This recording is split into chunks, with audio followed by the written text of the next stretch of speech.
Hello friends, welcome to SAT, Center Institute Center Madathambadi and Puthanvarikara. Please subscribe to our YouTube channel for new updated videos and also visit centerinstitution.blogspot.in. നമ്മൾ പഠിക്കാൻ പോകുന്നത് physics ആണ്. Physics kinetic theory നമ്മൾ part 1 പഠിച്ചു. ഏകദേശം 1035 പേരോളം ആ video കണ്ടിട്ടുണ്ട്. ഒത്തിരി പേര് റിക്വസ്റ്റ് ചെയ്തിട്ടുണ്ടായിരുന്നു, കുറേ പേര് വിളിച്ചിട്ടുണ്ടായിരുന്നു, സാറേ സെക്കൻഡ് പാർട്ട് ഇടണം, ഹീറ്റ് എന്ന ചാപ്റ്റർ ടഫാണ്. സോ ഒത്തിരി കമൻസ് വന്നിട്ടുണ്ട്, കുറേ പേര് വിളിച്ചായിരുന്നു. അതുപോലെ നമ്മുടെ ഈ ചാപ്റ്റർ ഹീറ്റ് ഇച്ചിരി ഡിഫിക്കൽട്ടാണെന്ന് കുട്ടികൾ പറഞ്ഞതുകൊണ്ട് നമ്മളിന്ന് സെക്കൻഡ് പാർട്ട് ഇടുകയാണ്. അപ്പോൾ ഒരു കുട്ടീനോട് ചോദിക്കേണ്ടായിരുന്നു, സാറേ ഫസ്റ്റ് പാർട്ടിൽ ഈ കൈനറ്റിക് തിയറി ഇത്ര എക്സ്പ്ലനേഷൻ വേണം. കൈനറ്റിക് തിയറി കൃത്യമായി മനസ്സിലായാലാണ് നമുക്ക് ടെമ്പറേച്ചർ മനസ്സിലാവുള്ളൂ. ടെമ്പറേച്ചർ മനസ്സിലായാലാണ് ഹീറ്റ് മനസ്സിലാവുള്ളൂ. ഇത് ഒന്നൊന്ന് ലിങ്കാണ്. ഇപ്പോൾ ഫിസിക്സ് നമ്മൾ അങ്ങോട്ട് ചാടി പിടിച്ച് പഠിക്കുക അല്ലെങ്കിൽ കുറച്ച് കാണാപ്പടം പഠിക്കുക എന്ന് വെച്ച് കഴിഞ്ഞാൽ നോട്ട് ഇൻട്രസ്റ്റ്.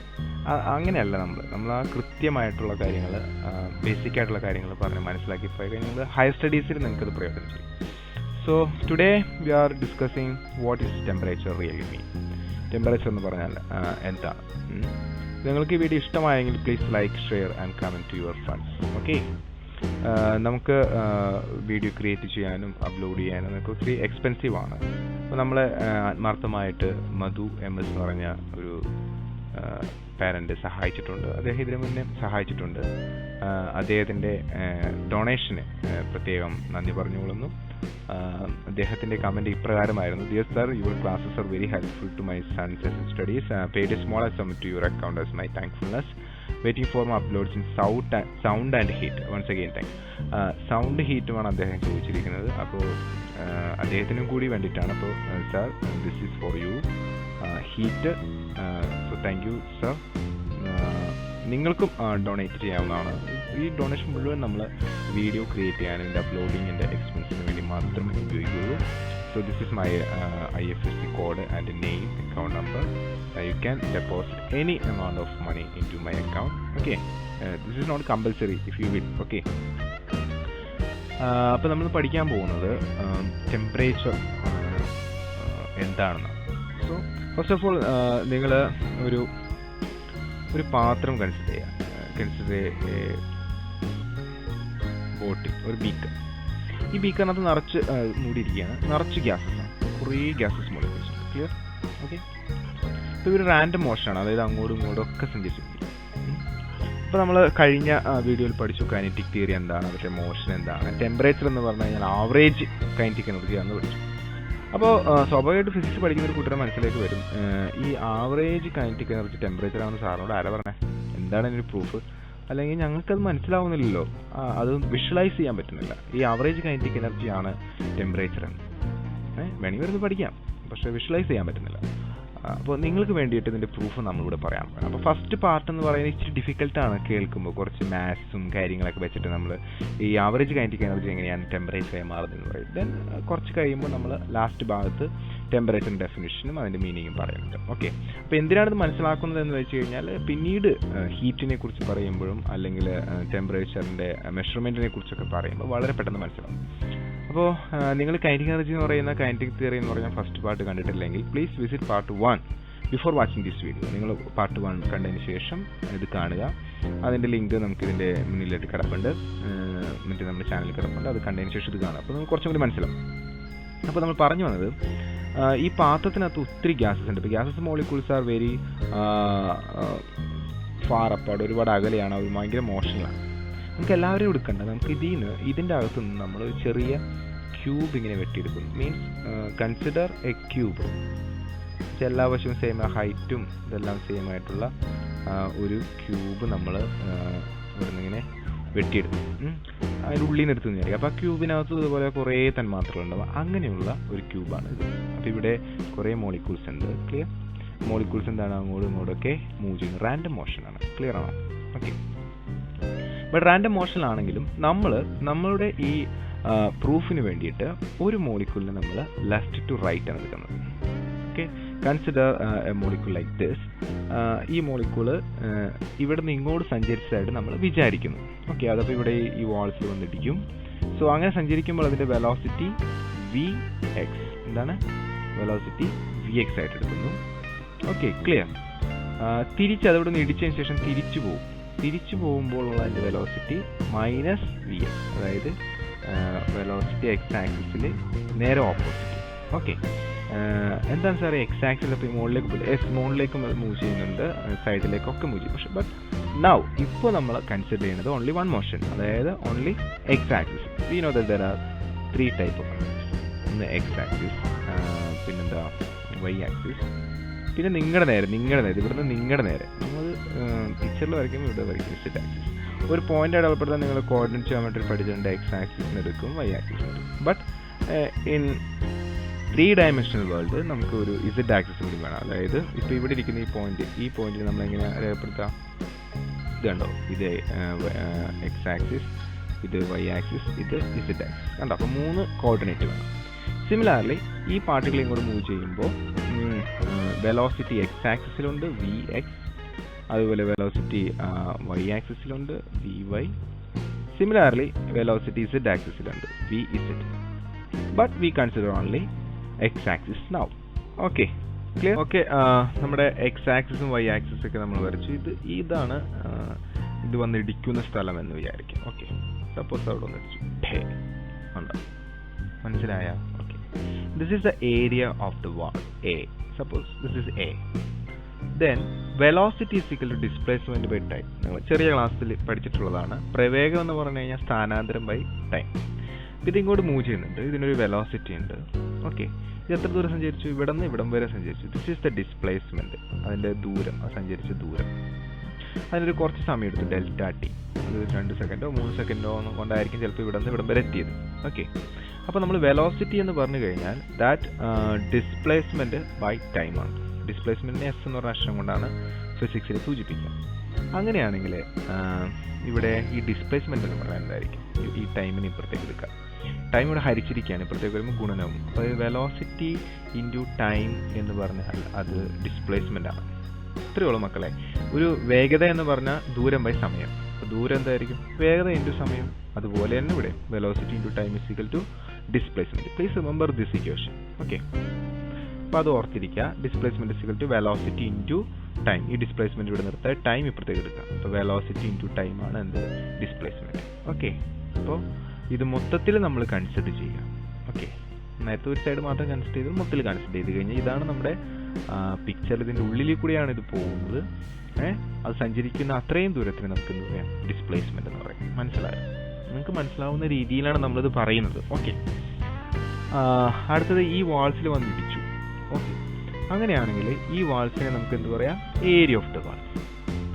ദെൻ വോളിയം, ഇതിൻ്റെ ഉള്ളിൽ കൂടിയാണല്ലോ ഇത് സഞ്ചരിക്കുന്നത്. ഈ ക്യൂബിൻ്റെ ഉള്ളിലാണല്ലോ. അതിൻ്റെ വോളിയം എന്ന് പറഞ്ഞാൽ length into width into height. ഏതൊരാളുടെ വോളിയം എങ്ങനെയാണ്? അതായത് ഇതിൻ്റെ നീളം, ഇതിൻ്റെ വീതി, ഇതിൻ്റെ ഉയരം, ഇത്രയും നമ്മൾ ഗുണിച്ച ഇതിൻ്റെ ഉള്ളിലുള്ള മൊത്തം സ്ഥലങ്ങൾ, അതാണ് എന്ത്? വോളിയം എന്ന് പറയുന്നത്. Okay, clear? ഇനി നിങ്ങൾ ആലോചിക്കുക, ഇവിടെ നിന്ന് ഇവിടം വരെ സഞ്ചരിച്ചതാണല്ലോ നീളം എന്ന് പറയുന്നത്. ആ നീളം എൽ, അതെന്തിന് ഈക്വലാണ്? ഡിസ്പ്ലേസ്മെന്റിന് ഈക്വലാണ്. അപ്പോൾ ഈ നീളം എന്ന് പറയുന്നത് ആക്ച്വലി എന്തിന് ഈക്വലാണ്? ഡിസ്പ്ലേസ്മെന്റിന് ഈക്വലാണ്. ഡിസ്പ്ലേസ്മെന്റ് എന്ന് പറഞ്ഞാൽ എന്താണ്? വെലോസിറ്റി ഇൻറ്റു ടൈമാണ്. അത്ര മനസ്സിലായോ? അപ്പോൾ ഈ വോളിയത്തിൻ്റെ ഈ ഒരു പ്ലേസിൽ, ഈ ഒരു സ്ഥലത്ത് നമുക്ക് എന്ത് എഴുതാം? വെലോസിറ്റി ഇൻറ്റു ടൈം എന്ന് എഴുതാം. അതായത് volume is equal to velocity into time. Velocity into time ഇത്രയും ഭാഗത്ത് ലെങ്ത്തിന് പകരം. ക്ലിയർ ആണോ? ഇങ്ങോട്ടുള്ള ദൂരം. ഇനി വിഡ്ത്ത് എന്ന് പറഞ്ഞാൽ ഇത്, ഹൈറ്റ് എന്ന് പറഞ്ഞാൽ ഇത്. നോക്കൂ, ഈ ഒരു ചതുരത്തിൻ്റെ വിഡ്ത്തും ഹൈറ്റും ഗുണിച്ചു കഴിഞ്ഞാൽ കിട്ടുന്നത് ഏരിയ അല്ലേ? അതായത് ഇതിൻ്റെ നീളവും വീതിയും ഗുണിച്ചു കഴിഞ്ഞാൽ ഇതിൻ്റെ ഏരിയ കിട്ടൂലേ? അപ്പോൾ ഏരിയ എന്ന് പറഞ്ഞാൽ എന്താ? നീളം ഇൻറ്റു വീതി. ഇവിടെ ഈ ഒരു സെക്ഷൻ്റെ നീളം എന്ന് പറയുന്നത് നമ്മുടെ വീതിയും ഇതിൻ്റെ ഉയരം എന്ന് പറയുന്നത് ഹൈറ്റുമാണ്. അപ്പോൾ ഇത് രണ്ടും കൂടി ഗുണിച്ചു കഴിഞ്ഞാൽ ഈ ചതുരത്തിൻ്റെ നമുക്ക് എന്ത് കിട്ടും? ഏരിയ കിട്ടും. മനസ്സിലാവുന്നുണ്ടോ? അപ്പോൾ നമ്മൾ ഈ വിഡ്ത്ത് ഇൻറ്റു ഹൈറ്റ് എന്ന് പറഞ്ഞാൽ അതിന് പകരം എന്ത് കൊടുക്കാം? എ എന്ന് കൊടുക്കാം, ഏരിയ. അങ്ങനെയാണെങ്കിൽ വോളിയം എന്ന് പറഞ്ഞു കഴിഞ്ഞാൽ ലെങ്ത് ഇൻറ്റു ഏരിയ. ലെങ്ത് എന്ന് പറഞ്ഞാൽ എന്താണ്? Velocity into time. So that means volume is equal to velocity into time into area. Clear ആണോ? ഓക്കെ, ശരി. So volume is equal to length into area. ഇത് ലെങ്ത് എന്ന് പറയുന്ന ഡിസ്പ്ലേസ്മെൻ്റ് ആണ്. So velocity into time into area. കിട്ടിയോ? നമ്മൾ ഒരു മെനക്ക് പറയാം. നമ്മൾ ചിലപ്പോൾ ചില കാര്യങ്ങൾ മരച്ചിന് ചുറ്റും പറയല്ലേ. Velocity into time into area. ഇവിടെ ഇങ്ങനെ വന്നുകൊണ്ടേ എഴുതാൻ. ഇപ്പോൾ നമ്മൾ ഡിസ്പ്ലേസ്മെൻ്റ് ആണ്. ജസ്റ്റ് നോക്ക്, വോളിയം എന്ന് പറഞ്ഞാൽ നീളം ഇൻറ്റു വീതി ഇൻറ്റു ഉയരം. ഈ നീളവും വീതിയും ഉയരവും കൂടി ഗുണിച്ച് സാർ ഏരിയ ആക്കി. അപ്പോൾ വോളിയം എന്ന് പറഞ്ഞാൽ നീളം ഇൻറ്റു ഏരിയ. നീളത്തിന് പകരം ഡിസ്പ്ലേസ്മെൻറ്റ് കൊടുത്തു. അപ്പോൾ വോളിയം എന്ന് പറഞ്ഞു കഴിഞ്ഞാൽ എന്താണ്? Velocity into time.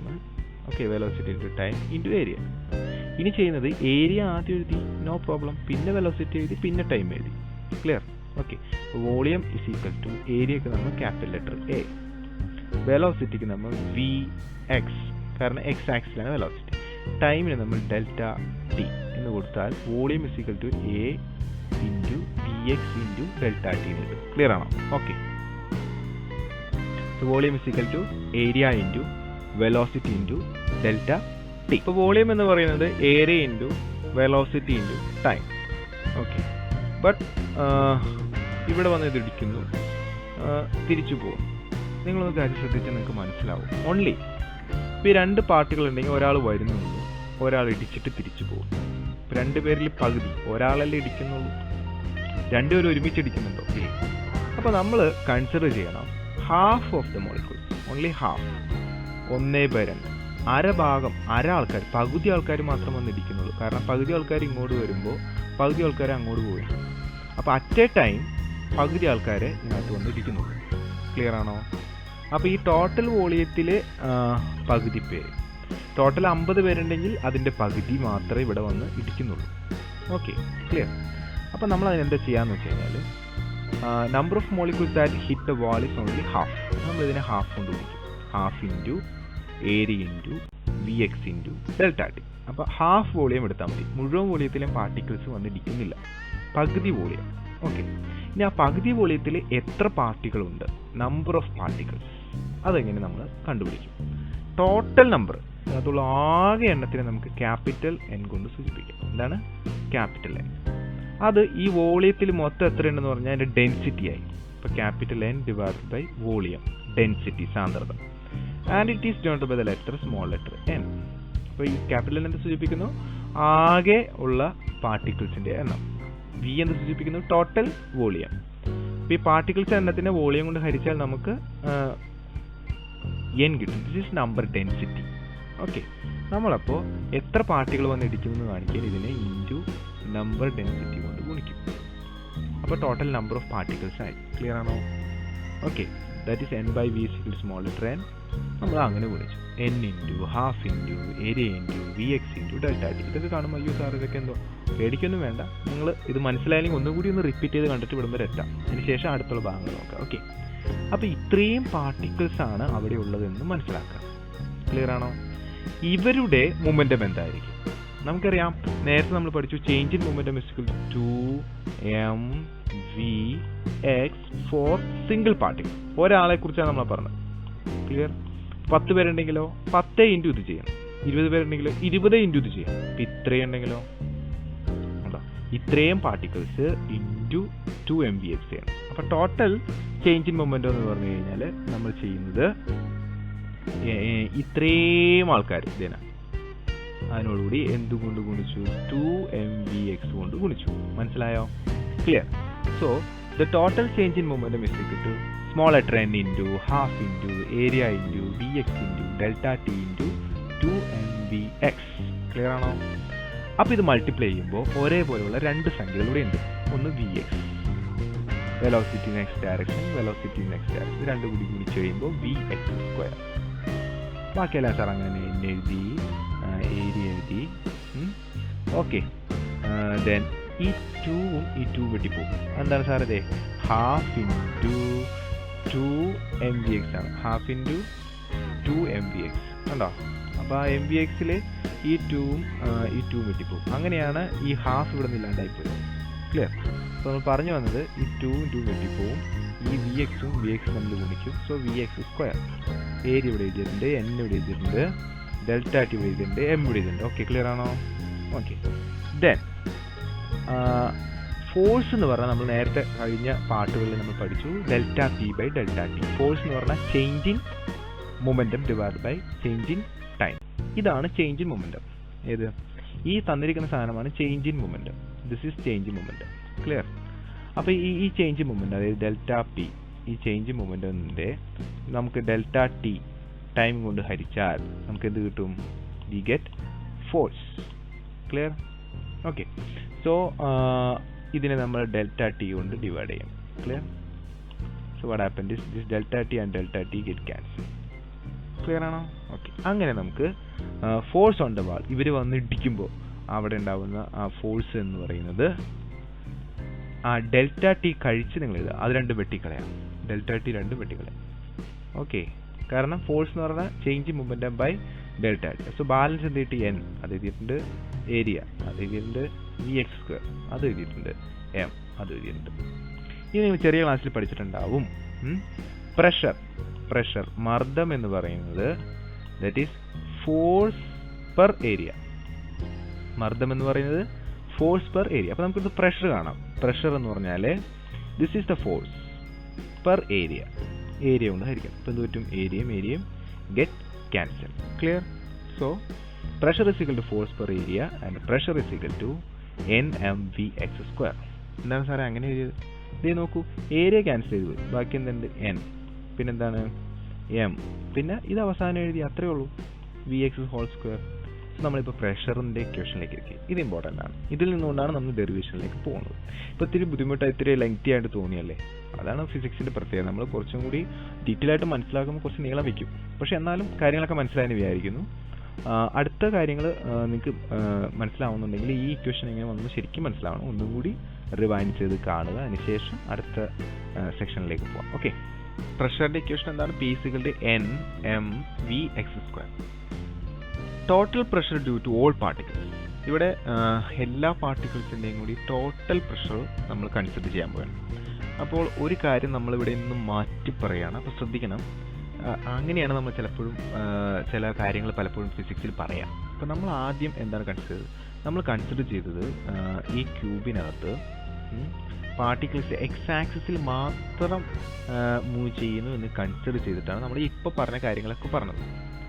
ബട്ട് നമുക്കറിയാം എക്സ് ആക്സിസ് ഇത് ഇങ്ങനെ മുകളിലേക്ക് മൂവ് ചെയ്യും, താഴേക്ക് മൂവ് ചെയ്യും, ഇവിടെ താഴെ വന്നിടിക്കും, ഇവിടെ വന്നിടിക്കും, ഈ സൈഡിൽ വന്നിടിക്കും, ഇവിടെ നിങ്ങളുടെ നേരെ വന്നിടിക്കും. അപ്പോൾ അതൊന്നും കൺസിഡർ ചെയ്യാണ്ട് വെറുതെ എക്സ് ആക്സിൽ മാത്രം കൺസിഡർ ചെയ്ത് കഴിഞ്ഞാൽ ടോട്ടൽ പ്രഷർ എന്ന് നമുക്ക് പറയാൻ പറ്റില്ല. ഈ സൈഡിൽ നിന്ന് വന്ന് ഇടിക്കുന്നുണ്ടാവും, ഇവിടെ നിന്ന് വന്ന് ഇടിക്കുന്നുണ്ടാവും, അല്ലേ? പലരും വന്നിടിക്കുന്നുണ്ടാവും. അപ്പോൾ നമുക്ക് ടോട്ടൽ പ്രഷർ കണ്ടുപിടിക്കണമെങ്കിൽ എന്ത് ചെയ്യണം? എല്ലാവരെയും കൺസിഡർ ചെയ്യണം. എല്ലാവരെയും കൺസിഡർ ചെയ്യാൻ വേണ്ടി നമുക്ക് ഈ വെലോസിറ്റിയുടെ ആവറേജ് വെലോസിറ്റി എടുക്കണം. എന്തെടുക്കണം? Average velocity. കാരണം വെലോസിറ്റി എക്സ് ആക്സിസിലുണ്ട്, Vx. വെലോസിറ്റി y ആക്സിസിലുണ്ട്, Vy. വെലോസിറ്റി z ആക്സിസിലുണ്ട്. അതായത് 3 ഡയറക്ഷനിലും മൂവ്മെൻറ്റും ഉണ്ട്. ചിലപ്പോൾ എക്സ് ആക്സിൽ വന്ന പാർട്ടിക്കിൾ തന്നെ z ആക്സിലേക്ക് പോയിന്നിരിക്കാം, അല്ലെങ്കിൽ z ആക്സിസിൽ നിന്ന് വന്ന് എക്സ് ആക്സിൽ വന്ന് ഇടിച്ചെന്നിരിക്കാം. എനിവേ മൂന്ന് വെലോസിറ്റി നമ്മൾ കൺസിഡർ ചെയ്തിട്ട് അതിൻ്റെ ഒരു മീൻ ആവറേജ് എടുക്കണം. അത് velocity in x direction plus velocity in y direction plus velocity in z direction divided by 3. Actually സ്പീഡോ വെലോസിറ്റിയോ കൂട്ടാനോ അതിൻ്റെ ആവറേജ് കാണാനോ നമുക്ക് പറ്റില്ല. ഇൻ ഫിസിക്സിൽ ഇതെല്ലാം സ്ലോപ്പാണ്. സ്ലോപ്പുകൾ തമ്മിൽ ഒരിക്കലും കൂട്ടാനായിട്ട് പറ്റില്ല. ബട്ട് ഇൻ പ്രാക്ടിക്കലി നമ്മൾ മനസ്സിലാക്കേണ്ട ഒരു കാര്യം, വെലോസിറ്റി എന്ന് പറയുന്നത്, ടോട്ടൽ വെലോസിറ്റി എന്ന് പറഞ്ഞാൽ അവിടെയുള്ള 3 പേരുടെയും വെലോസിറ്റിയുടെ ഒരു ആവറേജ് ആണ്. അപ്പോൾ നമുക്ക് 1/3 3 പേരുടെയും ആവറേജ് വെലോസിറ്റി, 3 പേരുടെയും average velocity. Average velocity is turn to the letter എന്താണ്? V bar. ഓക്കെ. അപ്പോൾ നമ്മൾ 1/3 ഇൻറ്റു V bar. ഇതാണ് ഈ Vxന് പകരം ഇനി സാറ് കൊടുക്കാൻ പോകുന്നത്. അപ്പോൾ ഇക്വേഷൻ എന്ന് പറയുന്നത് ടോട്ടൽ പ്രഷർ എന്ന് പറയുന്നത് m പിന്നെന്താണ് ഇൻറ്റു 1/3 ഇൻറ്റു V bar, അതായത് average velocity square. Clear? Okay, മനസ്സിലായോ? Okay. So total pressure is equal to NmVx square. Average of velocity എന്ന് പറഞ്ഞാൽ 1/3 V square. So the total pressure is equal to 1/3 NmV square. Clear? ഇനി നമ്മൾ ചെയ്യേണ്ടതെന്ന് വെച്ച് കഴിഞ്ഞാൽ നമ്മൾ ഈ രണ്ട് ഇക്വേഷനാണ്. ഈ രണ്ട് ഇക്വേഷൻ്റെ ലെഫ്റ്റ് സൈഡ് സാറ് വോളിയം കൊണ്ട് വിളിക്കാം, ഇൻറ്റു വോളിയം. അപ്പോൾ ഒരു ഇക്വേഷൻ്റെ ലെഫ്റ്റ് സൈഡ് എന്തെങ്കിലും ചെയ്താൽ അത് റൈറ്റ് സൈഡ് ചെയ്താൽ മതി. അപ്പോൾ കുഴപ്പമില്ല. ക്ലിയർ ആണോ? അപ്പോൾ ഇവിടെ P into V P V, okay, P V equal to ഇവിടെ എന്താണ് 1/3 എൻ എം ആവറേജ് വെലോസിറ്റിയുടെ സ്ക്വയർ ഇൻറ്റു എന്ത് വരും, വോളിയം വരും. ക്ലിയർ ആണോ? Okay, so this is the equation. P into V ഞാനിവിടെ വി വെച്ച് മൾട്ടിപ്ലൈ ചെയ്തു, ഇപ്പർ സൈഡും വി വെച്ച് മൾട്ടിപ്ലൈ ചെയ്തു. ഓക്കെ, ക്ലിയർ ആണോ? നമ്മുടെ വെലോസിറ്റിക്ക് പകരം എന്താണ്, ആവറേജ് വെലോസിറ്റി വരും. ഓക്കെ, അങ്ങനെയാണ് ഈ ഇക്വേഷൻ ഡിറൈവ് ചെയ്തത്. ആ ഇക്വേഷൻ്റെ ലെഫ്റ്റ് സൈഡ് എന്താണ്, ഒരു വി കൊണ്ട് ഗുണിച്ചപ്പോൾ റൈറ്റ് സൈഡും എന്തുകൊണ്ട് ഗുണിച്ചു, വി കൊണ്ട് ഗുണിച്ചു. ക്ലിയർ? ഓക്കെ, ആൻഡ് നമുക്കറിയാം n/v number of particles per volume is equal to small letter n. Clear ആണോ? അപ്പോൾ ഇനി ഞാൻ ചെയ്യാൻ പോകുന്നത് വെച്ച് കഴിഞ്ഞാൽ ഇവിടെ ഈ സ്മോൾ ലെറ്റർ n കിടക്കുന്നുണ്ട്, അതാണ് ഇത്. അതിന് പകരം എന്ത് കൊടുക്കാൻ പോകുന്നു, n/v. അപ്പോൾ ഒന്ന് ആലോചിച്ച് നോക്കിയാൽ this is equal to 1/3 into small letter എന്നിന് പകരം ക്യാപിറ്റൽ ലെറ്റർ n, ഒരു number of particles divided by volume into m into average velocity square into volume. So what happened, this volume and this volume get cancelled. Clear? So this is the answer. അപ്പോൾ ഇപ്പോൾ നമുക്ക് എന്ത് കിട്ടി, ഇപ്പോൾ നമുക്ക് കിട്ടിയത് ഇവിടെ pressure into volume P into V equal to 1/3 അതിവിടെയുണ്ട്. ഓക്കെ, ഈ സ്മോൾ ലെറ്ററിന് വരെ എന്ത് കൊടുത്തു സാറ്, n/v. അതിനകത്ത് ഈ വിയും വെട്ടിപ്പോയി, ബാക്കി ഇവിടെ മുകളിലത്തെ n, പിന്നെ m, പിന്നെ v. ക്ലിയർ ആണോ? Okay, so pressure into volume, അതായത് P into V left side, okay ആണല്ലോ, ഈക്വൽ ടു 1/3 nm/v². ഇവിടെ വേറൊരു അറേഞ്ച്മെൻറ്റ് ഉണ്ട്. അതായത് ഞാൻ ഈ ഒരു ഇക്വേഷനെ 2 കൊണ്ട് ഗുണിച്ചു, റൈറ്റ് സൈഡ് മാത്രം. അപ്പം തന്നെ 2 കൊണ്ട് ഹരിച്ചു, അപ്പോൾ ഒന്നും സംഭവിച്ചിട്ടില്ല. 2 കൊണ്ട് ഗുണിച്ച് 2 വെട്ടിപ്പോയി. അങ്ങനെ എഴുതുക. ഓക്കെ, ഒരു അറേഞ്ച്മെൻറ്റ് വേണ്ടിയാണ്. അപ്പോൾ നമ്മൾ P into V is equal to, നമ്മൾ ഈ ഗുണിച്ച 1ഉം 2ഉം തമ്മിൽ ഗുണിക്കുക, 1 × 2 ദാറ്റ് ഇസ് 2/3. പിന്നെ ഒരു n ഉണ്ട്, n, പിന്നെ ഒരു m ഉണ്ട്, m, പിന്നെ ഒരു v² ഉണ്ട്, v². ഇവിടെ ഈ താഴെയാണ് 2. ഓക്കെ, താഴെയാണ് 2. അപ്പോൾ എന്താണ്, /2. ക്ലിയർ ആണോ? ഓക്കെ, ഇനി ഈ 2 വെട്ടിക്കളയുക, നമ്മളൊരു അറേഞ്ച്മെൻറ്റിന് വേണ്ടി ചെയ്താണത്. Okay, so this is the answer. Clear? അപ്പോൾ ഇങ്ങോട്ട് 1/2 വന്നു. സോ 1/2 mv², അതായത് ഇത്രയേ ഉള്ളൂ. ഈ 2ഉം ഈ 1ഉം തമ്മിൽ മൾട്ടിപ്ലൈ ചെയ്താണ് ഇത് രണ്ടും മൾട്ടിപ്ലൈ ചെയ്ത് ഇവിടെ എഴുതി. Okay, clear? അപ്പോൾ ഈ 2 ഇങ്ങോട്ട് വന്നു, അപ്പോൾ ഇവിടെ ഒരു 1 വരും, കണ്ടോ, 1/2. ആ 1/2 ആണ് എഴുതി. അത് നമ്മൾ ഈ എമ്മിന് മുന്നിലായിട്ട് എഴുതി, 1/2 mv². ഇതെവിടെയാണ് കണ്ടതായിട്ട് ഓർക്കണം, ½ mv². Yes, this is kinetic energy. Kinetic energy equal to എന്താണ്, ½ mv². ക്ലിയർ ആണോ? അപ്പോൾ ഇൻസ്റ്റെഡ് ഓഫ് ദിസ്, ഇതിന് പകരം നിങ്ങൾക്ക് എന്ത് എഴുതാം, കൈനറ്റിക് എനർജി എന്ന് എഴുതാം. എങ്ങനെയുള്ള kinetic energy? Average kinetic energy, കാരണം ഇത് ആവറേജ് വെലോസിറ്റിയാണ്. കിട്ടിയോ? Okay, clear? So you can write it as instead of this, ഇതിന് പകരം മാത്രം നമുക്ക് ആവറേജ് കൈനറ്റിക് എനർജി. ഓക്കെ, ഇനി നോക്കിയേ, ഇത് average kinetic energy, okay, clear? നമുക്ക് മനസ്സിലായെന്ന് വിചാരിക്കും. ഈ ആവറേജ് കൈനറ്റിക് എനർജിയുടെ ടോട്ടൽ മുഴുവൻ ആൾക്കാരെ എണ്ണം കൊണ്ട് ഗുണിക്കുമ്പോഴോ ടോട്ടൽ കൈനറ്റിക് എനർജി ഇവിടെ കിടപ്പില്ലേ, അപ്പോൾ ഇതും കൂടി അങ്ങോട്ട് ചേരുമ്പോൾ ടോട്ടൽ കൈനറ്റിക് എനർജി. ഓക്കെ, ഇപ്പുറത്ത് നടക്കുന്നത് 2/3. എന്താണ് 2/3? So this is the equation. PV is equal to 2/3 kinetic energy. PV is equal to 2/3 kinetic energy. Please remember this equation. ഇത് അറിഞ്ഞാൽ മാത്രം നമുക്ക് അടുത്ത ഡെറിവേഷൻ മനസ്സിലാവുള്ളൂ. ഇത്തിരി നീണ്ടുപോകാൻ തോന്നുന്നുണ്ടോ? ഉണ്ടെന്ന് നിങ്ങൾ ഏറ്റവും അവസാന ഭാഗം കണ്ടോളൂ, കുഴപ്പമില്ല. പക്ഷെ ഇത് നിങ്ങൾ മനസ്സിലാക്കിയാൽ നിങ്ങൾ കുറച്ചും കൂടി ബെറ്റർ ആയിരിക്കും. Okay, so from this PV is equal to 2/3 kinetic energy short ആക്കിയിട്ട് നമുക്ക് എനർജി എന്ന് എഴുതാം. So PV is equal to 2/3 E. Please remember the formula. Pressure into volume is equal to 2/3 into energy. Okay, what type of energy? Kinetic energy. Total kinetic energy. Clear? Not average. Okay, ഇനി നമ്മൾ കെമിസ്ട്രിയിൽ നമ്മൾ പഠിച്ച ഒരു 3 gases laws ഉണ്ട്. First one Boyle's law. എന്താണ്? V directly proportional to 1/p. അതായത് പ്രഷറും വോളിയവും inversely proportional ആണ് എന്നുള്ളത്. ഫോർ എക്സാമ്പിൾ, നിങ്ങളൊരു സ്പോഞ്ച് എടുത്തിട്ട് ഒരു പ്രഷർ കൊടുത്തു. So pressure increases. Okay, pressure കൂട്ടി. അപ്പോൾ വാട്ട് ഹാപ്പൻ? ആ സ്പോഞ്ച് താഴേക്ക് താഴും അല്ലേ? അപ്പോൾ വോളിയം ഡിക്രീസസ്. അപ്പോൾ പ്രഷറും വോളിയം പരസ്പരം വിപരീതമാണ് എന്ന് പറയുന്നതാണ് ബോയിൽസ് ലോ എന്ന് പറയുന്നത്. സിമ്പിളായിട്ട് ജസ്റ്റ് പറഞ്ഞോളൂ സാർ. ഓക്കെ, അതിനെക്കുറിച്ച് ഡീറ്റെയിൽ ആയിട്ട് നമുക്ക് കെമിസ്ട്രി ക്ലാസ്സിൽ പഠിച്ചിട്ടുണ്ട്. ദെൻ ചാൾസ് ലോ പഠിച്ചിട്ടുണ്ട്. ഇപ്പോൾ വെയിലത്ത് നമ്മളൊരു ബലൂൺ ഇങ്ങനെ വെയിലത്ത് വെച്ചിരുന്നു കഴിഞ്ഞാൽ കുറച്ച് കഴിയുമ്പോൾ ടെമ്പറേച്ചർ കൂടി ബലൂണിലെ പാർട്ടിക്കിൾസ് വന്ന് ഇവിടെ ഇടിച്ച് അത് വലുതാവും അല്ലേ? അപ്പോൾ ടെമ്പറേച്ചർ കൂടുന്തോറും എന്ത് കൂടും? വോളിയം കൂടും. ആ തിയറിയാണ് എന്ത്? Charles law. നമുക്കിപ്പോഴും ടെമ്പറേച്ചർ എന്താണെന്ന് അറിയിട്ടില്ല, അതറിയാൻ നമ്മൾ പോണത്. ഓക്കെ, ദെൻ ഒരു ലോ നമ്മൾ പഠിച്ചിട്ടുണ്ട്, അവഗാഡോസ് ലോ. അവഗാഡോസ് ലോ എന്ന് പറയുന്നത് V directly proportional to N എന്ന് പറഞ്ഞാൽ number of molecules. For example, നിങ്ങൾ ഒരു ബലൂൺ എടുത്ത് ഊതി അത് വലുതാക്കി കണ്ടോ?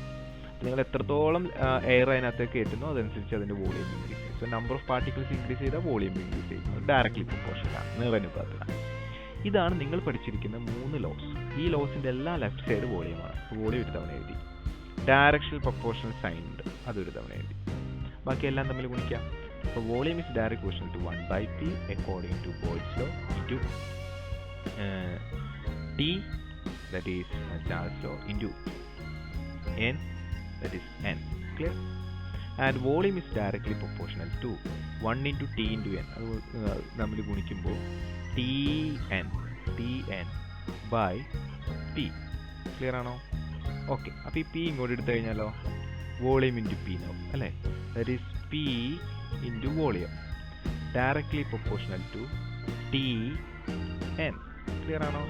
ഓക്കെ, നമ്മൾ ഫിസിക്സിൽ ഈ ഡയറക്ഷൻ എന്ന് പറഞ്ഞ ഈ സൈനില്ലേ അത് കളയാനായിട്ട് നമ്മൾ ഈക്വൽ ടു ആക്കുമ്പോൾ ഇവിടെ ഇപ്പുറത്തെ റൈറ്റ് സൈഡ് നമ്മൾ ഒരു കോൺസ്റ്റന്റ് കൊണ്ട്, ഒരു സ്ഥിരസംഖ്യ കൊണ്ട് ഗുണിക്കണം. Constant into Tn.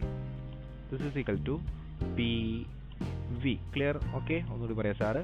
ഈ മൂന്ന് ലോയുടെയും ലെഫ്റ്റ് സൈഡുള്ള volume directly proportional to 1/p into T into N. Clear? ഇതെന്നെ മുകളിലത്തെ എല്ലാം കൂടി ഗുണിച്ചു. അപ്പോൾ എന്താണ്? Tn divide by P. P താഴെ ഡിവിഷനാണ്, ഇപ്പുറത്തേക്ക് എടുത്തപ്പോൾ എന്താണ്? അത് multiplication. So PV is equal to PV direct proportional to Tn. ആ ഡയറക്ഷൻ സൈനുകളെ നമ്മൾ ഈക്വൽ ടു ആക്കി. അപ്പോൾ ഒരു കോൺസ്റ്റന്റ് കൊണ്ട് മൾട്ടിപ്ലൈ ചെയ്യണം, ഒരു സ്ഥിരസംഖ്യ കൊണ്ട്. അത് മാറ്റം ഉണ്ടാവില്ല ഒരിക്കലും. ഓക്കെ, അപ്പോൾ this is the equation constant. And that constant is denoted by the letter capital R. Capital R. It is known as universal gas constant. എന്താണ്? യൂണിവേഴ്സൽ ഗ്യാസ് കോൺസ്റ്റന്റ് ആണ് ഇതിൻ്റെ പേര്. ഈ ക്യാപിറ്റൽ R എങ്ങനെയാണ് നമ്മൾ കണ്ടുപിടിച്ചതെന്ന് വെച്ചാൽ, capital R is equal to നമ്മൾ Avogadro സംഖ്യയില്ലേ, ഓർമ്മയില്ല അവഗാഡോ സംഖ്യ Na 6.0 × 10⁻23. ഓക്കെ, ആ അവഗാഡോ സംഖ്യേനെ ഒരു സയൻറ്റിസ്റ്റ് കണ്ടുപിടിച്ച വേറൊരു സംഖ്യയുണ്ട്. അപ്പോൾ അദ്ദേഹത്തിൻ്റെ ബഹുമാനാർത്ഥം നമ്മൾ ആ സംഖ്യയ്ക്ക് Boltzmann constant BOLTZ Boltzmann constant എന്ന് പറയുന്നത്. And it is not by the letter KB. Clear? B താഴെ.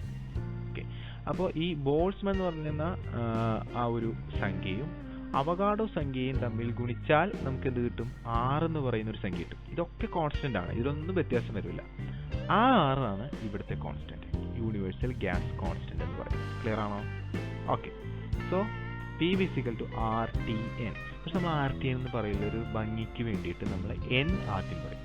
Okay, so PV is equal to NRT. Clear ആണോ? PV is equal to NRT. Okay, PV is equal to NRT. പക്ഷേ നമ്മൾ higher സ്റ്റഡീസിലേക്ക് ചെല്ലുമ്പോൾ നമുക്ക് വേറൊരു equation പഠിക്കേണ്ടി വരും. PV is equal to µRT.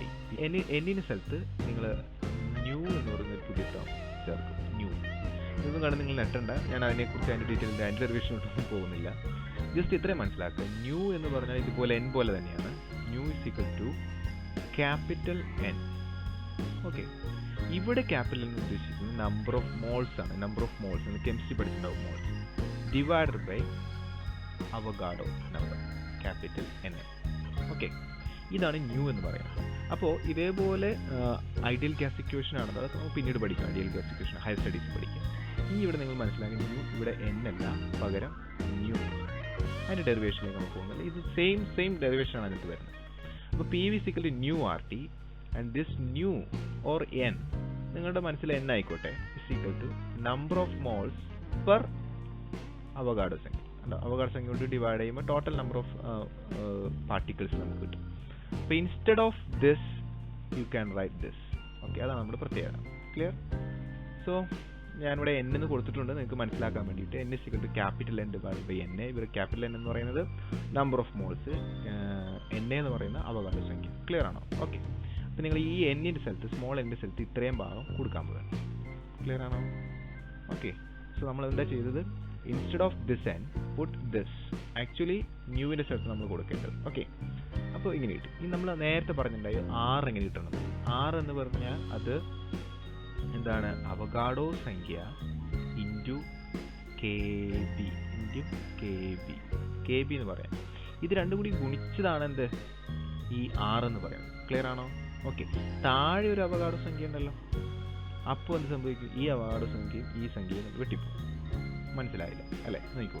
ഇപ്പോൾ suppose P V is equal to n divide by N A.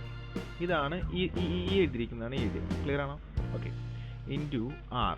ആറിന് പകരം എന്ത് എഴുതാൻ സാർ പറഞ്ഞത്? ആർ എന്ന് പറയുന്നത് അവഗാഡോ സംഖ്യ ഇൻറ്റു നമ്മൾ പറഞ്ഞ നേരത്തെ പറഞ്ഞ constant K B. Clear? Into ബാക്കി ഇവിടെ ഉള്ളത് ടി ആണ്, ക്യാപിറ്റൽ ടി. ലിസൺ, ഈ ആറിന് പകരമാണ് നമ്മൾ ഇത് എഴുതിയത്. Okay, clear? അപ്പോൾ ഇവിടെ ഒരു അവഗാഡോ സംഖ്യ എടുക്കുന്നുണ്ട്, ഇവിടെ ഒരു അവഗാഡോ സംഖ്യ വെട്ടിപ്പോയി. So the balance is P V is equal to capital N K B T. Clear? Okay, so R എന്ന് പറഞ്ഞാൽ അവഗാഡോ സംഖ്യയും ഇൻറ്റു കെ ബി ആണ്. നമ്മൾ അപ്പോൾ ഈ അവഗാഡോ സംഖ്യ നമ്മൾ വെട്ടിപ്പോയി. Last P V is equal to N K B T. ഇത്രയും മനസ്സിലാക്കി. ഇനി നമ്മൾ കഴിഞ്ഞ സ്ലൈഡിൽ നമ്മൾ പി വി സമം 2/3 എന്ന് നമ്മൾ എഴുതി വെച്ചിട്ടുണ്ട്. മറന്നുപോയോ? ഇല്ലെങ്കിൽ ഒന്നും കൂടി ഒന്ന് റീചെക്ക് ചെയ്യും. P V is equal 2/3. ഇവിടെയും P V is equal to n into K B T. അപ്പോൾ ഈ രണ്ട് ഇക്വേഷൻ്റെ suppose this is equation number 1 and this is equation number 2. ഈ രണ്ട് ഇക്വേഷൻ്റെ ലെഫ്റ്റ് സൈഡ് പി വി ആണ്, പ്രസിഡന്റ് വോളിയം. ഓക്കെ, അങ്ങനെയാണെങ്കിൽ റൈറ്റ് സൈഡ് സെയിം ആയിരിക്കും. ക്ലിയർ ആണോ? ഓക്കെ, അപ്പോൾ റൈറ്റ് സൈഡ് നമ്മൾ എഴുതി കഴിഞ്ഞാൽ 2/3e is equal to n into kbt. 2/3 is equal to n into kbt. Clear ആണോ? Okay. And remember, this e എന്ന് പറഞ്ഞാൽ total kinetic energy. Okay. And here the n is the number of moles. എത്ര particles ഉണ്ട് എന്നാണ് പറയുന്നത്. അപ്പോൾ നമ്മൾ ഈ n ഇവിടെ ഗുണിച്ചിരിക്കുകയാണല്ലോ. ഇനി സമത്തിൻ്റെ ഇപ്പുറത്തേക്ക് എടുക്കുകയാണ്. അപ്പോൾ ഇയുടെ താഴെ വരില്ലേ? ഇയുടെ താഴെ വരും. മനസ്സിലാവുന്നല്ലോ? ഇയുടെ താഴെ വരുമ്പോൾ ടോട്ടൽ കൈനറ്റിക് എനർജീനെ നമ്പർ ഓഫ് മോൾസ് കൊണ്ട് ഹരിക്കുമ്പോൾ കിട്ടുന്നത് എന്തായിരിക്കും? Average kinetic energy. Listen, very important. Average kinetic എന്നാൽ മനസ്സിലാവും. വെരി ഇമ്പോർട്ടൻറ്റ് കൺസെപ്റ്റ് നമ്മൾ വരികയാണ്. Average kinetic energy. So this n നമ്മൾ ഇപ്പുറത്തേക്ക് എടുക്കണം. ഡിവിഷൻ വരും. So E by this n is gives എന്താണ്? Average kinetic energy. So 2/3 into e by n kbt. Okay. This e by n means average kinetic energy. So 2/3 into average kinetic energy. Okay, is equal to kb into t. നമ്മൾ ഇതിന് മുന്നേ പഠിപ്പിച്ചു ഒരു direction sign കളയാനാണ് നമ്മൾ constant കൊണ്ട് ഗുണിക്കണേന്ന് ഇല്ലേ? അപ്പോൾ equal to വരാൻ വേണ്ടിയിട്ടാണ് നമ്മൾ അങ്ങനെ ചെയ്യുന്നത്. അപ്പോൾ ഈക്വൽ ടു മാറി ഡയറക്ഷൻ സൈൻ വന്നാലോ ആ കോൺസ്റ്റന്റ് പോയി, കെ ബി പോയി. ക്ലിയർ ആണോ? ഓക്കെ.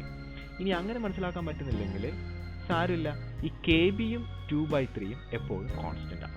ഇതിനകത്ത് വ്യത്യാസമില്ല. വ്യത്യാസമുണ്ടോ? ഇല്ല.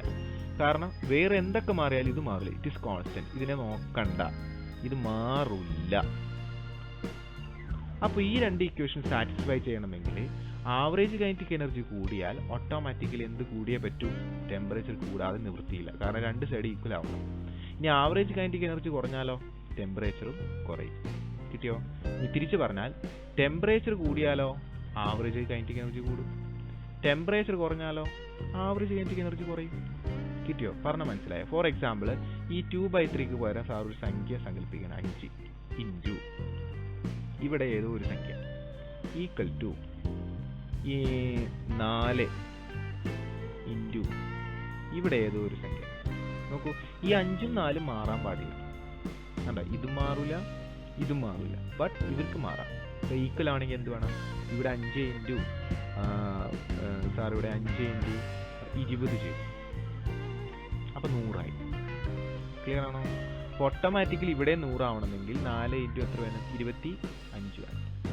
ക്ലിയർ ആണോ? അപ്പോൾ ഇവിടെ 100 ഓക്കെ. ഈ 4ഉം 5ഉം മാറൂല. ഓൺലി ചേഞ്ച് ബൈ എന്താണ്? 20 ആൻഡ് 25. ഓക്കെ, ഞാനിത് 25 എന്നുള്ളത് ഞാനിത്രയാക്കി 50 ആക്കി, 50 ആക്കി, കൂട്ടി. അപ്പോൾ 4 മാറുന്നില്ല കേട്ടോ. അപ്പോൾ 50 ഇൻറ്റു 4 എത്രയാണ്? 200. ഓട്ടോമാറ്റിക്കലി ഇവിടെ 200 ആവണ്ടേ? ഇവിടെ 200 ആവണമെങ്കിൽ ഇവിടെ എത്ര വരണം? നിങ്ങൾ പറ. ഇവിടെ 40 ആവണം. അപ്പോൾ 40 ഇൻറ്റു 5 200. അതായത് ഈ ഒരു ഭാഗം മാത്രം ചേഞ്ച് ആവും. അപ്പോൾ ഇവിടെ 25 എന്നുള്ളത് നമ്മൾ ഡബിൾ ആക്കി കൂട്ടിയപ്പോൾ ഓട്ടോമാറ്റിക്കലി ഇപ്പുറത്തും ഡബിളായി. കണ്ടോ? So that means average kinetic energy is directly proportional to temperature. When the average kinetic energy increases, temperature increases. When the temperature increases, average kinetic energy. When the average kinetic energy decreases, temperature decreases. When the temperature decreases, average kinetic energy decreases. That means they are directly proportional. അവർ നേരനുപാതത്തിലാണ്. ഒരാൾ കൂടുമ്പോൾ ഒരാൾ കൂടും, മറ്റൊരാൾ കുറയുമ്പോൾ ഒരാൾ കുറയും. So what does it mean? എന്താണ് അതിൻ്റെ അർത്ഥം? അതിൻ്റെ അർത്ഥം എന്താ? Average kinetic energy is equal to temperature. Clear? Consider നമ്മൾ 2 ഗ്ലാസ് എടുക്കാം. സപ്പോസ് ഇവിടെ ഒരു ഗ്ലാസ് എടുത്തു, ഇപ്പുറത്തൊരു ഗ്ലാസ്. 2 ഗ്ലാസ്സിൽ നമ്മൾ വെള്ളം എടുത്തു. ക്ലിയർ? ഇവിടെ ഇത്തിരി ചൂട് വെള്ളം എടുത്തു, ഹോട്ട് ചൂടുവെള്ളം. ഇവിടെ നമ്മൾ കോൾഡ് ആയിട്ടുള്ള വെള്ളം എടുത്തു. നമ്മൾ പുറമേ നിന്ന് നോക്കുമ്പോൾ 2 ഗ്ലാസ്സിൽ വെള്ളമുണ്ട്, ഒരു അനക്കവും തോന്നുന്നില്ല നമുക്ക്. ബട്ട് നിങ്ങളൊന്ന് സൂക്ഷ്മമായിട്ട് ഉള്ളിലേക്ക് ചെന്ന് ഇവിടുത്തെ പാർട്ടികൾ ചൂട് പിടിച്ചിട്ട് അങ്ങോട്ടും ഇങ്ങോട്ടും നല്ല ഓട്ടമാണ്. ഇവിടുത്തെ പാർട്ടികൾ പതുക്കെ മെതുവാമേണ പോലെ പോകുന്നത്. മനസ്സിലായി? So the main difference between them their മോഷനാണ്. ഇവിടെ കൈനറ്റിക് എനർജി മോർ, ഇവിടെ കൈനറ്റിക് എനർജി മോർ ആണ്, ഇവിടെ കൈനറ്റിക് എനർജി ലെസ് ആണ്. ഇവിടെ കൂടുതൽ കൈനറ്റിക് എനർജി ഉണ്ട്, ഇവിടെ കുറവ് കൈനറ്റിക് എനർജി. ഇവിടെ ടെമ്പറേച്ചർ കുറവാണ്, തണുപ്പാണ്. ഇവിടെ ടെമ്പറേച്ചർ കൂടുതലാണ്, എന്താണ്? ഹോട്ടാണ്. ക്ലിയർ ആണോ? Okay. So that means the temperature and the kinetic energy is directly proportional. അവിടെ നമ്മളൊരു ബന്ധമുണ്ട്. ആ ബന്ധമാണ് നമ്മളിപ്പോൾ മാത്തമാറ്റിക്കലി പ്രൂവ് ചെയ്യുന്നത്. ഇനി എന്താണ് ടെമ്പറേച്ചർ സാർ? അതിൻ്റെ ഡെഫിനിഷൻ എന്താണ്, അതിൻ്റെ യൂണിറ്റ് എന്താണെന്നുള്ളത് നമ്മൾ പറയാൻ പോവുകയാണ്. അപ്പോൾ അതും കൂടി കണ്ടിട്ട് വേണം പോകാൻ കേട്ടോ. ഓക്കെ, ശരി. ഇത് മനസ്സിലായെന്ന് വിചാരിക്കുന്നു. ഇല്ലെങ്കിൽ ഒന്നുകൂടി റിപ്പീറ്റ് ചെയ്ത് കാണാം. നെക്സ്റ്റ് സ്ലൈഡിൽ നമ്മൾ പറയും, നെക്സ്റ്റ് വീഡിയോയിലല്ല, ഇപ്പോഴത്തെ നമ്മൾ പറയും എന്താണ് ടെമ്പറേച്ചർ, അതിൻ്റെ ഡെഫിനിഷൻ, അതിൻ്റെ യൂണിറ്റ്. ഓക്കെ, ഇനിയിപ്പോൾ നമ്മൾ ടെമ്പറേച്ചർ എന്താണെന്ന് പറയാൻ സമയമായി അല്ലേ? നോക്കാം. Consider experiment. ഇവിടെ ഒരു എക്സ്പെരിമെൻ്റ് ആണ്. ഇവിടെ നിങ്ങൾ ചെയ്യേണ്ട ഇത്രമാണ്. ഒരു ഹോട്ട് വാട്ടർ മീൻസ് ചൂടുള്ള വെള്ളം, ഇവിടെ ഒരു ഐസ്ഡ് വാട്ടർ, ഐസിട്ട് വെച്ചിരിക്കുന്ന തണുത്ത വെള്ളം. ഇത് സാധാരണ നോർമൽ അറ്റ്മോസ്ഫിയറിലെ ടെമ്പറേച്ചർ വെള്ളം. മനസ്സിലായോ? ഇവിടെ ചൂടുള്ള വെള്ളം, തണുത്ത വെള്ളം, ഇത് നടുവിലിരിക്കുന്നത് നോർമൽ വാട്ടർ. നിങ്ങൾ ഈ ചൂടുള്ള വെള്ളത്തിലും തണുത്ത വെള്ളത്തിലും കൈയിടുക. ശ്രദ്ധിക്കുക, തിളച്ച് മറിയുന്ന വെള്ളത്തിൽ കേട് ഞാൻ പറഞ്ഞിട്ടില്ല, കൈ പൊളിപ്പോ. ചൂടുള്ള വെള്ളം നീ പറഞ്ഞു. ഓക്കെ, നിങ്ങൾ കൈയിടാൻ പറ്റുന്ന ചൂടിലുള്ള വെള്ളത്തിൽ കൈയിടാം. അതുപോലെ തണുത്ത വെള്ളത്തിലും കൈയിടാം. എന്നിട്ട് ഈ 2 കൈ കൂടി ഈ നടുവിലുള്ള വെള്ളത്തിലേക്ക് സെക്കൻഡ് പിക്ചറിൽ കാണുന്ന പോലെ വയ്ക്കുക. മനസ്സിലായോ? ഇപ്പോൾ നിങ്ങൾക്ക് എന്താണ് അനുഭവപ്പെടുകയെന്ന് നോക്കാം. അപ്പം അതിൻ്റെ തിയറിറ്റിക്കൽ ഭാഗങ്ങൾ നമ്മൾ പിന്നീട് വരുന്ന ഭാഗങ്ങളാണ് പഠിക്കുക. എന്നാലും ഞാൻ ജസ്റ്റ് ഒന്ന് പറയാം. നിങ്ങൾ ചൂടുള്ള വെള്ളത്തിൽ കൈമുക്കി. അപ്പം എന്താ സംഭവിക്കുകയെന്ന് വെച്ച് കഴിഞ്ഞാൽ, നിങ്ങളുടെ കയ്യിൽ ചൂട് കുറവാണ്, ഇവിടെ ചൂട് കൂടുതലാണ്. ഇവിടുന്ന് കുറച്ച് ചൂട് എന്താണ് നിങ്ങളുടെ കയ്യിലേക്ക് വരും. സോ നിങ്ങൾക്ക് നല്ല ചൂട് അനുഭവപ്പെടും, ഹോട്ട്. ഓക്കെ, നിങ്ങൾ തണുത്ത വെള്ളത്തിലേക്ക് കൈ മുക്കുമ്പോൾ നിങ്ങളുടെ കയ്യിൽ ചൂട് കൂടുതലാണ്, ഇവിടെ ചൂട് കുറവാണ്. അപ്പം നിങ്ങളുടെ കയ്യിൽ നിന്നും ഇങ്ങോട്ട് ഹീറ്റ് ട്രാൻസ്ഫർ ചെയ്യും. അപ്പം നിങ്ങൾക്ക് ഹീറ്റ് നഷ്ടപ്പെട്ടതുപോലെ തോന്നും, ഹീറ്റ് എനർജി നഷ്ടപ്പെട്ടതുപോലെ. അതുകൊണ്ട് നിങ്ങൾക്ക് ഇവിടെ തണുപ്പ് അനുഭവപ്പെടും. Okay, you feel called. Clear ആണോ? ഇത് നിങ്ങളിത് ഈ കൈ കൊണ്ടുവന്നിട്ടാണ്, അതായത് നിങ്ങൾക്ക് ചൂടായി തോന്നിയ ഈ കൈ കൊണ്ടുവന്നിട്ടാണ് നിങ്ങൾ നോർമൽ വാട്ടറിലേക്ക് മുക്കുന്നത്. ക്ലിയർ ആണോ? ഓക്കെ, അപ്പോൾ എന്താ സംഭവിക്കുന്നത്? നിങ്ങൾ ഹോട്ടാണ്. ഓക്കെ, നിങ്ങളുടെ കൈ ഹോട്ടാണ്, അതിൽ നിന്ന് ചൂട് വെള്ളത്തിലേക്ക് പോകും. അപ്പോൾ നിങ്ങളുടെ കയ്യിൽ നിന്ന് ചൂട് നഷ്ടമായതുകൊണ്ട് ഇപ്പോൾ വെള്ളത്തിൽ മുക്കുമ്പോൾ നിങ്ങൾക്ക് തണുത്ത വെള്ളമായിട്ട് തോന്നും. എന്തായിട്ട് തോന്നും? തണുത്തത്. ഇൻട്രസ്റ്റിംഗ് അല്ലേ? നിങ്ങൾ ഒന്നുകൂടി പറയാം സാർ, ഇവിടെ മുക്കിയപ്പോൾ നിങ്ങൾക്ക് ചൂടായിട്ട് തോന്നാൻ കാരണം നിങ്ങളുടെ കയ്യിലേക്ക് ഇവിടെ നിന്നും ഹീറ്റ് എനർജി വന്നു. തിരിച്ച് നിങ്ങൾ അതുകൊണ്ട് ഇവിടെ മുക്കിയപ്പോൾ നിങ്ങൾക്ക് അത് തണുപ്പായിട്ട് തോന്നാൻ കാരണം നിങ്ങളുടെ കയ്യിൽ നിന്നും വെള്ളത്തിലേക്ക് എന്ത് ചെയ്തു, ഹീറ്റ് ട്രാൻസ്ഫർ ചെയ്തു. ഇനി ഇപ്പുറത്തെ കൈൻ്റെ കേസ് നോക്കാം. ഇപ്പുറത്തെ കയ്യിൽ നിങ്ങളുടെ കയ്യിൽ കുറച്ച് hot normal temperature, body temperature ഉണ്ട്. നിങ്ങൾ ഇതിനകത്തേക്ക് മുക്കുമ്പോൾ നിങ്ങളുടെ കയ്യിൽ നിന്നും ഹീറ്റ് എനർജി ഈ പറയുന്ന തണുത്ത വെള്ളത്തിലേക്ക് ട്രാൻസ്ഫർ ചെയ്യുമ്പോൾ നിങ്ങൾക്ക് ഹീറ്റ് നഷ്ടപ്പെട്ടതുപോലെ. സോ ഇവിടെ നിങ്ങൾക്ക് തണുപ്പ് തോന്നിയ ഇതേ കൈ നിങ്ങൾ ഇവിടെ മുക്കുമ്പോൾ നിങ്ങൾക്ക് ചൂട് അനുഭവപ്പെടും. അതെങ്ങനെയാണ് സാർ ചൂട് അനുഭവപ്പെടുന്നത്? ഇപ്പോൾ നിങ്ങളുടെ കൈ കോൾഡാണ്, ഇവിടെ കുറച്ച് ഹോട്ട്നെസ് ഉണ്ട്, മനസ്സിലായോ? നോർമൽ ടെമ്പറേച്ചർ, അതിൽ നിന്നും ചൂട് നിങ്ങളുടെ കയ്യിലേക്ക് ട്രാൻസ്ഫർ ചെയ്യും. അപ്പോൾ നിങ്ങൾക്ക് ചൂട് അനുഭവപ്പെടും. അപ്പോൾ നമ്മൾ ആലോചിച്ച് നോക്കി, ശരിക്കും ഈ വെള്ളത്തിൻ്റെ ചൂട് എന്താ നിങ്ങൾക്ക് അളക്കാൻ പറ്റുമോ? ഇല്ല. നിങ്ങൾ രണ്ട് കൈ മുക്കിയപ്പോൾ ഒരു കയ്യിൽ തണുപ്പും ഒരു കയ്യിൽ എന്താണ് ചൂടും അനുഭവപ്പെടും. ഈ തണുപ്പുമല്ല ചൂടുമല്ല യഥാർത്ഥത്തിൽ ഈ പറയുന്ന വെള്ളത്തിൻ്റെ ചൂട്. അത് തണുപ്പാണോ ചൂടാണോ അല്ല, അതൊരു ഫീലിംഗ് ആണ്, നിങ്ങൾക്ക് അനുഭവപ്പെട്ട ഫീലിംഗ് ആണ്. മനസ്സിലായോ? നിങ്ങൾക്ക് ഞാൻ ഒരു കപ്പ് ചായ തന്നിട്ട് കുടിച്ചോളൂ തണുത്തതാണെന്ന് പറഞ്ഞ് തരും, പക്ഷെ ഭയങ്കര ചൂടായിരുന്നു. നിങ്ങൾ അയ്യോ സാർ ഇത് ഭയങ്കര ചൂടാണല്ലോ. എനിക്ക് ചൂടല്ല, ഞാൻ തിളപ്പിച്ച് ഒരു ആറ്റിയിട്ട് ഞാൻ ചായ കുടിക്കും, എനിക്കത് ചൂടായിട്ട് തോന്നിയില്ല, എനിക്ക് കുടിക്കാൻ പറ്റും. പക്ഷെ നിങ്ങൾക്ക് ചിലപ്പോൾ അയ്യോ സാർ ഇത്തിരി കൂടി ആറ്റിത്താ എന്ന് പറയും, നിങ്ങൾക്കത് ചൂടായിരിക്കും. അതായത് ഈ ചൂട് അല്ലെങ്കിൽ ഹോട്ട്നെസ് അല്ലെങ്കിൽ കോൾനെസ് എന്ന് പറയുന്നത് ഓരോ വ്യക്തികളെ അടിസ്ഥാനപ്പെടുത്തുന്നത്. മനസ്സിലായോ?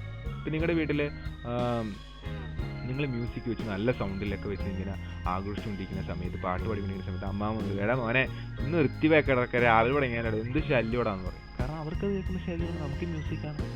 അത് ഓരോ വ്യക്തികളനുസരിച്ചിരിക്കും. ചിലർ പടക്കം പൊട്ടുന്ന സ്ഥലത്ത് പോയി നിന്നിട്ട് കരിമരുന്ന് പ്രയോഗം കാണുമ്പോൾ അതൊക്കെ മുഴുവൻ ചെവി പൊത്താതെ നിന്ന് കേൾക്കും അല്ലേ, അവർക്കത് കുഴപ്പമില്ല. പക്ഷെ ചിലരോ ചെവി മുഴുവൻ പൊത്തി, അവർക്കത് കേൾക്കാൻ പറ്റുന്നില്ല. മനസ്സിലായി? അല്ലെങ്കിൽ കേൾക്കാൻ പറ്റാൻ ബുദ്ധിമുട്ടാണ്. അപ്പോൾ ഓരോ വ്യക്തികളെ അടിസ്ഥാനപ്പെടുത്തിയിരിക്കുന്ന ഒരു കാര്യമാണ് ഈ ഹോട്ട്നെസ് അല്ലെങ്കിൽ കോൾനെസ് എന്ന് പറയുന്നത്. മനസ്സിലായോ? അപ്പോൾ temperature is a subjective feeling. നിങ്ങൾക്ക് ടെമ്പറേച്ചർ കൂടുതലാണെന്ന് തോന്നും, പക്ഷെ എനിക്കല്ല. ചിലപ്പോൾ എനിക്ക് കൂടുതലാണെന്ന് തോന്നും, നിങ്ങൾക്കല്ല. അതുകൊണ്ട് നമുക്ക് ഈ ടെമ്പറേച്ചർ അളക്കാൻ എന്തെങ്കിലും ഒരു സ്റ്റാൻഡേർഡ് വേണം. That standard is known as എന്താണ്? തെർമോമീറ്റർ. എന്താണ്? തെർമോമീറ്റർ. അപ്പോൾ നമ്മൾ തെർമോമീറ്ററെ കുറിച്ച് ഇപ്പോൾ ഇന്ന് ഈ വീഡിയോയിൽ പഠിക്കില്ല, നമ്മൾ പിന്നീട് വരുന്ന വീഡിയോയിൽ ഡീറ്റെയിൽ ആയിട്ട് പഠിക്കും. അപ്പോൾ നമ്മൾ പറഞ്ഞു വന്നത് എന്താണെന്ന് വെച്ച് കഴിഞ്ഞാൽ temperature is a subjective feeling. Something is hot or cold is a kind of subjective feeling. നിങ്ങൾക്ക് ചൂടാണോ തണുപ്പാണോ എന്ന് പറയുന്നത് subjective feeling. It depends on you. നിങ്ങളെ മാത്രം ഡിപ്പെൻഡ് ചെയ്യണം. വേറൊരാൾക്ക് ചിലപ്പോൾ തണുപ്പായിരിക്കും, ചൂടായിരിക്കാം. ഇപ്പോൾ a cup of tea is cold for you but it is hot for someone else. നിങ്ങൾക്ക് ചിലപ്പോൾ കോൾഡ് ആയിരിക്കും, but someone else it is hot. To compare hotness and more objectively. അപ്പോൾ നമുക്ക് ഇത് കോമൺ ആയിട്ട് നമ്മൾ എങ്ങനെ പറയും അത് എത്ര, ഇതിൻ്റെ ഈ നടുവിലത്തെ വെള്ളത്തിൻ്റെ ഹോട്ട്നെസ് എത്രയാണെന്ന് എങ്ങനെ നമ്മൾ അളക്കും? Measured by a thermometer. Using a thermometer. Thermometer ഉപയോഗിച്ചിട്ട് നമുക്ക് അളക്കാനായിട്ട് സാധിക്കും. So in the above example, if you put a thermometer in the middle beak, it will only measure a single temperature. Thermometer നമ്മൾ എടുത്ത് മുക്കി വയ്ക്കുകയാണെങ്കിൽ അതിനകത്തൊരു ടെമ്പറേച്ചർ കാണിക്കും. അതാണ് ആ പറയുന്ന വാട്ടറിൻ്റെ temperature. although you two different fingers give you different feelings. നിങ്ങൾക്ക് രണ്ട് വിരലിനും രണ്ട് ഫീലിങ്സ് ആണെങ്കിൽ പോലും ഇതിൻ്റെ ഒറിജിനൽ ടെമ്പറേച്ചർ എത്രയാണെന്ന് തെർമോമീറ്റർ ഉപയോഗിച്ച് അളക്കാം. So temperature is an objective measurement of hotness, not subjective. Temperature എന്ന് പറയുന്നത് എന്താണ്? Objective measurement of hotness. In simple words temperature എന്ന് പറയുമ്പോൾ ഇവിടെ മോളിക്യൂൾസ് വെരി ഫാസ്റ്റർ മൂവ്മെൻറ്റ്, ഇവിടെ എന്താണ്? Slow movement. ഇവിടെ kinetic energy is very greater, ഇവിടെ എന്താണ്? Very low. കിട്ടിയോ? That movement of particles, that measurement of movement of particle is known as എന്താണ്? ടെമ്പറേച്ചർ. ക്ലിയർ ആണോ? So temperature is an objective measurement of hotness. Now the question arises, so sir, okay sir, then what is temperature? How can you define temperature? എങ്ങനെ നമുക്ക് ടെമ്പറേച്ചറെ define ചെയ്യാം? So there are some definitions. The degree of hotness or coldness of a body or environment. ഒരു ഒബ്ജക്റ്റിൻ്റെ ബോഡിയോ അല്ലെങ്കിൽ ചുറ്റുപാടിനോ അതിൻ്റെ ഹോട്ട്നെസ്സും കോൾനെസ്സും ചൂടും തണുപ്പും അളക്കുന്നതാണ് temperature. അങ്ങനെ ഒരാൾ പറയുന്നുണ്ട്. A measure of the warmth or coldness of an object or substance with reference to some standard value. ചിലതുമായി compare ചെയ്യുക, ഇതിനേക്കാളും ചൂട് കൂടുതലാണ്, ഇതിനേക്കാളും ചൂട് കുറവാണ്, അങ്ങനെ ഒരു സ്റ്റാൻഡേർഡ് വാല്യൂ വെച്ചിട്ട് നമുക്ക് പറയാൻ പറ്റും. അതാണ് temperature. A measure of the average kinetic energy of the particle in a sample of matter. Average kinetic energy. This is our definition. ഇതാണ് നമ്മുടെ definition. Express in terms of units or degrees. നമ്മൾ കെൽവിനിൽ അതുപോലെ degree Celsius എന്നൊക്കെ പറയും. Designed on A standard scale, ഒരു scale design ചെയ്ത്, അതൊക്കെ നമ്മൾ പിന്നീട് പഠിക്കും. തെർമോമീറ്ററിൻ്റെ സ്കെയിലുകൾ ഏതൊക്കെയാണ്. And another definition is a measure of the ability of a substance or more generally of any physical system to transfer heat energy to another physical system. അതായത് ഒരു സ്ഥലത്ത് നിന്ന് വേറെ സ്ഥലത്തേക്ക് ഹീറ്റ് ട്രാൻസ്ഫർ ചെയ്യുന്നു. അങ്ങനെ ട്രാൻസ്ഫർ ചെയ്യുന്ന ആ ഹീറ്റിൻ്റെ മെഷർമെൻറ്റ് എന്തോരം ട്രാൻസ്ഫർ ചെയ്യാൻ പറ്റും എന്നൊക്കെ അളക്കുന്നതാണ് എന്ത് ടെമ്പറേച്ചർ എന്ന് പറയുന്നത്. നമ്മൾ എക്സാക്റ്റ് ഡെഫിനേഷനിലേക്ക് ഡീറ്റെയിൽ ആയിട്ടൊന്നും ഞാൻ പോകുന്നില്ല, ജസ്റ്റ് ഇതൊക്കെ ഉണ്ടെന്നൊന്ന് പറയുന്നു മാത്രമേ ഉള്ളൂ. അടുത്തത് പറയുന്നത് any of various standardized numerical measures of this ability such as the Kelvin, Fahrenheit and Celsius scale. കെൽവിനിലോ അല്ലെങ്കിൽ ഫാരൻഹീറ്റിലോ സെൽഷ്യസ് സ്കെയിലിലോ അളക്കുന്ന എന്താണോ അതാണ് എന്ത് ടെമ്പറേച്ചർ എന്ന് പറയുന്നവരുണ്ട്. ബട്ട് മെജോറിറ്റി നമ്മൾ യൂസ് ചെയ്യുന്ന definition is the third one, A measure of the average kinetic energy of the particles in A sample of matter. നിങ്ങൾക്ക് തന്നിരിക്കുന്നതിലുള്ള ആവറേജ് കൈനറ്റിക് എനർജി, അതിൻ്റെ മോഷൻസ് സ്പീഡിലാണോ സ്ലോവിലാണോ എന്ന് മനസ്സിലാക്കും. Expressed in terms of units or degrees designated on its standard scale. Standard scale പറഞ്ഞിരിക്കുന്നത് പോലെ, for example Celsius scale, Fahrenheit scale. Okay, and the units, and this is measured by thermometer, the most common being Celsius. Celsius ആണ് നമ്മൾ പൊതുവായിട്ട് ഉപയോഗിക്കുന്നത്. It is denoted by degree Celsius. Normally it is called centigrade. മുന്നേ വിളിച്ചിരുന്നത് centigrade എന്നാണ്. And Fahrenheit denoted by degree Fahrenheit. And especially in സയൻസിൽ നമ്മൾ കെൽവിനാണ്, it is denoted by letter K. നമ്മൾ ഇതിനെക്കുറിച്ച് ഡീറ്റെയിൽ ആയിട്ട് പിന്നീട് വരുന്ന വീഡിയോസിൽ പഠിക്കുന്നതാണ്. The coldest theoretical temperature is absolute zero. നമുക്ക് മാക്സിമം പരമാവധി താഴേക്ക് പോകാൻ പറ്റുന്ന ടെമ്പറേച്ചർ എന്ന് പറഞ്ഞാൽ absolute zero, at which the thermal motion of atoms and molecules reaches its minimum. അതായത് പാർട്ടിക്കിൾസ് മൂവ് ചെയ്യുന്നില്ല, അവർ വളരെ സ്ലോ, ഒട്ടും മൂവ് ചെയ്യുന്നില്ല എന്ന് പറയാം. Classically this would be a state of motionless. അങ്ങനെയാണെങ്കിൽ അവിടെ ഒട്ടും മോശം പാടില്ല, കാരണം ടെമ്പറേച്ചർ ഇല്ല. But quantum uncertainty dictates that the particles still possess a finite zero point energy. കുറച്ച് എനർജി അവർക്കുണ്ട്, പൊട്ടൻഷ്യൽ എനർജി അവർക്കുണ്ട്, പോയിന്റ് എനർജി നമ്മൾ പറയും. നമ്മൾ അതിനെക്കുറിച്ച് ഡീറ്റെയിൽ ആയിട്ട് പോകുന്നില്ല. Just absolute zero is denoted by 0 Kelvin on the Kelvin. Kelvin സ്കെയിലിൽ നമ്മൾ അതിന് പറയും 0 Kelvin. എന്താണ് ആബ്സല്യൂട്ട് സീറോ? നമ്മൾ പിന്നീട് പഠിക്കുന്ന ഡീറ്റെയിൽ ആയിട്ട് എന്നാലും ഒന്ന് പറയാം. ആബ്സല്യൂട്ട് സീറോ എന്ന് പറഞ്ഞു കഴിഞ്ഞാൽ നമുക്ക് പരമാവധി താഴെ, ഭൂമിയോളം താഴെ എന്നൊക്കെ പറയില്ല, പരമാവധി താഴാവുന്ന ടെമ്പറേച്ചർ, അതിൽ താഴെ പോകില്ല. അത് കെൽവിൻ സ്കെയിലിൽ 0 Kelvin ആണ്. ഡിഗ്രി സെൽഷ്യസിൽ -273.15 ഡിഗ്രി സെൽഷ്യസ് ആണ്. ദെൻ ഫാരൻഹീറ്റിൽ അത് -459.67 ഡിഗ്രി ഫാരൻഹീറ്റ്. അപ്പോൾ ഇതൊക്കെ എങ്ങനെയാണ് സാർ വരുന്നത്, ഇതെന്താണ് സംഭവം, ഇതിൻ്റെ കൺവേർഷൻ എങ്ങനെയാണ്, എന്താണ് ഈ സ്കെയിലൊക്കെ ഡിനോട്ട് ചെയ്യുന്നത്? And most important is what is heat. Sir, what is the difference between heat and temperature? How can you differentiate heat and temperature? നിങ്ങൾക്ക് ഹീറ്റും ടെമ്പറേച്ചറും നമ്മൾ എങ്ങനെ വ്യത്യാസപ്പെടുത്താൻ പറ്റും? ഇപ്പോൾ ടെമ്പറേച്ചർ മനസ്സിലാക്കിയ കുട്ടിക്ക് മാത്രമേ ഹീറ്റ് മനസ്സിലാവൂ. അപ്പോൾ നെക്സ്റ്റ് വീഡിയോ നമ്മൾ ഫോക്കസ് ഓൺ ഹീറ്റ്, ദെൻ നമ്മൾ സ്കെയിൽസ് ഒക്കെയാണ്. സോ നിങ്ങൾക്ക് ഈ വീഡിയോ ഇഷ്ടമായെങ്കിൽ പ്ലീസ് ലൈക്ക് ആൻഡ് കമൻറ്റ്.